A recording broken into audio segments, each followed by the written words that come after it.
各位朋友们，大家好。当你从凉爽的空调房一下子走到闷热的室外，或者吃了顿烧烤之后，第二天喉咙就像火烧一样，是不是咳得撕心裂肺？如果你现在正经历这些，那么今天的视频就是为你准备的。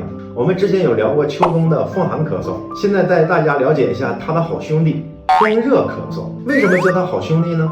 因为他们都表现为咳嗽，但性质和调理方法却截然相反。用错了方法，就像火上浇油，会让咳嗽越来越严重。所以今天的内容非常关键，一定要看到最后。中医是怎么看待风热咳嗽？首先还是要把聚光灯打在我们身体里那位既重要又娇嫩的脏器肺。中医称肺为华盖，像一把保护伞，位于五脏六腑的最上面。它特别娇贵，喜润恶燥，既怕寒又怕热。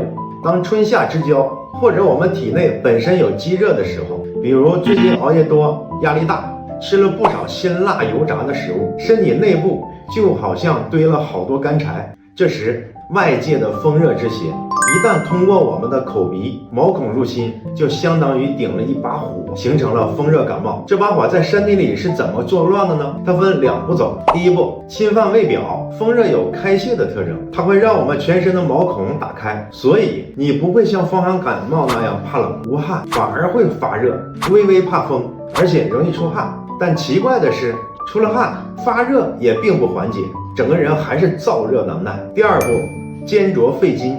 请大家想象一个画面，我们的肺原本像一个高效的加湿器和空调，不断向呼吸道输送清凉润泽的水汽，也就是我们的津液，保障我们呼吸顺畅。但当风热邪气攻入肺部，就像在这个精密仪器里架起了一堆烈火，这堆火会快速消耗，烤干我们体内的津液。津液被烤干后，就会变成粘稠黄浊的痰，这些浓痰堵塞了气道，肺为了自救，只能拼命的剧烈咳嗽，试图把这些垃圾清除出去。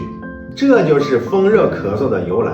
了解了病机，我们怎么判断是不是风热咳嗽呢？它和风寒咳嗽处处相反。大家可以根据以下几点给自己做个诊断。第一，听声音，咳嗽声。风热咳嗽的声音往往清脆响亮，甚至带一点嘶哑的干裂感，你会感觉到喉咙红肿、疼痛、干燥，像有火在烧，甚至连吞咽口水都觉着难受。第二，看痰液，痰的颜色是黄色或者是黄绿色，质地非常粘稠，像胶水一样，很难咳出来。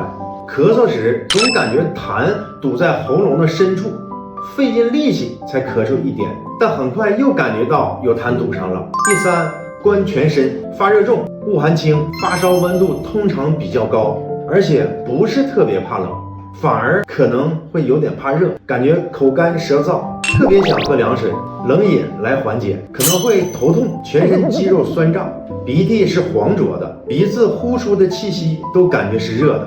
如果你符合以上大部分特征，那你可能是被风热咳嗽盯上了。诊断明了了，接下来就是最关键的一步，如何调理。既然病根是热，那我们的核心之法就是辛凉解表，清热化痰。辛是为了把邪气发散出去，凉是为了清解肺里的毒热。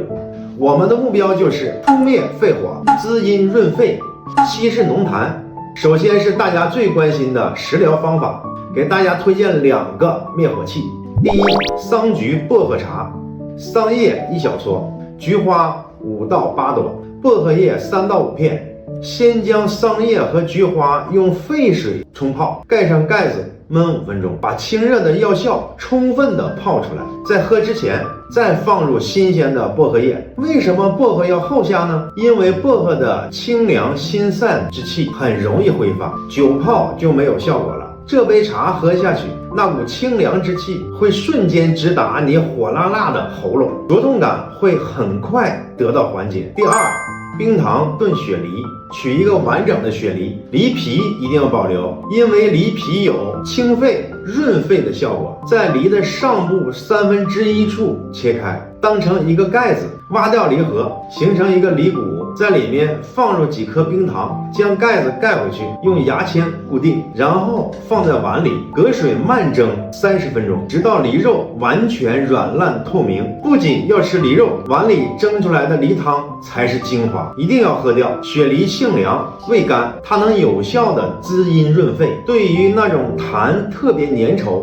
难咳的阶段有很好的稀释作用。其次是外部调理方法，这里要特别提醒，艾灸和拔罐要特别谨慎，特别是艾灸是温补阳气的方法，对于风热咳嗽来说，无异于火上浇油。推荐刮痧，可以在专业人士的指导下刮拭我们的后背、膀胱经和手臂上的肺经。刮痧可以帮助引邪外出，出痧的过程就是身体在排泄热毒，刮完之后会感觉到周身清爽，喉咙的肿烫感也会减轻。除了主动调理，日常生活细节不注意也会事半功倍。第一，饮食忌口，绝对要避免辛辣、油炸、烧烤和温补的食物，比如辣椒、花椒、羊肉、榴莲等，这些食物都是助燃剂，会让肺里的火烧得更旺。第二，适宜食物，可以适当吃一些偏凉性能生津的瓜果，比如西瓜、黄瓜、莲藕，它们能帮助身体清热补水。除了这些，还要保持我们室内的空气流通，避免长时间待在闷热